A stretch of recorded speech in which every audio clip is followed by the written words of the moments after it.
Halo teman-teman semua, saya Putu Sinunato Padana dari Sekolah Tinggi Ilmu Kesehatan Nasional, Surakarta. Saya sekarang berada di Taman Ismail Marzuki. Sebelum kita lanjut, mari kita simak dulu visi dan misi dari Stikers Nasional.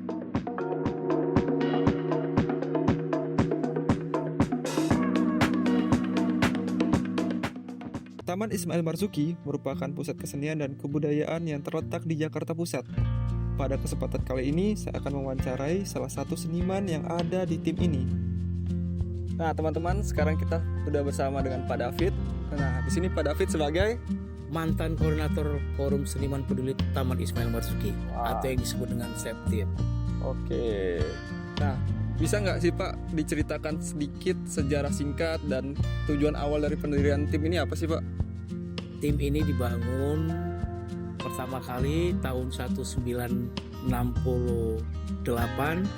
oleh Gubernur DKI yang bernama Bapak Ali Sadikin.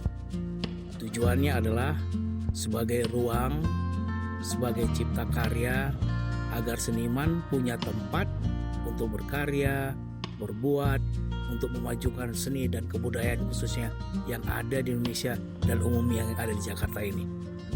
Peran tim ini bagi seniman sangat luar biasa. Tim ini adalah rumah bagi seluruh seniman yang ada di Indonesia. Di sini kita bisa berkolaborasi, bisa bertemu, bisa berdialog, bisa berkarya bersama, tukar pikiran, gagasan, bahkan tidur bersama di tim ini dengan apa adanya. Nah, acara-acara apa sih atau kegiatan-kegiatan apa sih yang paling sering diadakan di tim ini Pak? Banyak acara, karena ini adalah sebagai pusat kesenian Jakarta, dia menjadi ukuran sebenarnya. Nah, siapa-siapa saja itu banyak, antara lain dari teman-teman yang dari luar kota, baik itu dari Jogja, baik itu dari Bandung, baik itu dari Surabaya. Mereka tampil di tim ini, dan yang paling penting adalah mereka membawa visi misi seni dan kebudayaan yang ada di wilayahnya masing-masing. Sehingga kita bisa melihat, menonton bagaimana perkembangan nilai-nilai kreatif, nilai-nilai karya baik yang itu ada di luar Jakarta itu khususnya. Dari tim berdiri ini kan sudah cukup lama ya Pak? Iya. Lalu gimana sih cara tim ini beradaptasi biar terus relate sama generasi-generasi muda seperti itu Pak? Nah, ini yang sebenarnya harus bagaimana saya ngomongnya? Harus pemerintah itu sebenarnya, khususnya Taman Ismail Marzuki ini harus bisa mengikuti perkembangan. Artinya beradaptasi dengan kaula muda yang zaman sekarang yang disebut dengan apa? Gen Z apa? Gen Z. Nah, Gen Z itu. Karena apa? Seniman-seniman muda ini kan kalau kita bicara sejarah kan banyak yang nggak mengerti. Betul. Artinya tim sebagai pusat kesenian Jakarta harus memberikan ruang-ruang itu, memberikan nilai edukasi, pemahaman, apa sih sebenarnya tim ini, sehingga teman-teman yang muda atau yang kamu sebut tadi zaman apa? Gen Z. Iya, bisa memahami siapa itu Sutarji Kamsubahri, siapa itu Arifin Cenur, siapa itu Rendra, siapa itu Putu Wijaya, dan masih banyak masalah-masalah lainnya yang perlu mereka tahu. Tanya bisa Bapak jelaskan sedikit nggak rencana pengembangan dari atau program-program kedepannya di tim itu apa aja sih Pak? Banyak sebenarnya program-program pengembangan, dan kita beruntung khususnya seniman karena di era sekarang ini kita punya yang namanya Kepala Dinas Kebudayaan yang begitu hebat ya Pak? Hebat, luar biasa. Tidak hanya memberikan kontribusi, tapi memberikan ruang dan kerja nyata buat seniman. Oke. Nah, jadi kami untuk sekarang ini bangga mempunyai Kepala Dinas Kebudayaan Provinsi DKI yang bernama Bapak Iwan Endri Wardana. Wah.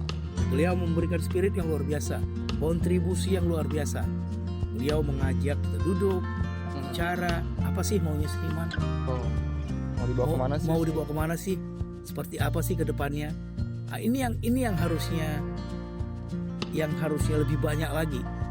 Sehingga pemerintah khususnya misalnya kepala dinas atau pariwisata atau siapapun itu, dia masuk terlibat, tidak hanya duduk tapi menjemput gitu loh, Oh, turun ya. ke bawah, turbala kalau istilahnya dulu kan, Ya, turun ke bawah, turun ke bawah. ya gitu kira-kira gitu. Oh, udah jelas. Nah, terakhir nih pesan-pesan dari Bapak mungkin untuk pemerintah atau mungkin generasi-generasi muda, ada nggak Pak? Kalau menurut saya pemerintah itu sederhana. Mereka duduk pada porsinya, seniman duduk pada porsinya, kita berkolaborasi. Oke. Apa yang menjadi kerja-kerja seniman diberikan fasilitas, apa yang menjadikan kebutuhan seniman diberikan, baik itu tempat, pelatihan, finansial, akomodasi ataupun apa sifatnya. Karena sifat pemerintah itu adalah mengakomodir, memberi fasilitas, memberi bantuan. Jadi biarkan senimannya berkarya, tidak lagi harus dikekang-kekang, harus di apa istilahnya segala buat ruwet. Dan kalau buat saya, bagi kaula muda itu sebenarnya anak-anak sekarang tuh asik. Oh gitu. Saya senang. Mereka itu luar biasa menurut saya. Tinggal lagi menurut saya gimana caranya kita harus buat segala sesuatu itu melibatkan mereka hingga mereka merasa menjadi bagian dari apa yang dikerjakan seniman khususnya yang ada di tim ini. Keterlibatan itu, kolaborasi itu. Dari perjalanan ini, saya mendapatkan bahwa Taman Ismail Marzuki merupakan pusat kesenian dan kebudayaan yang sangat penting terutama untuk seniman.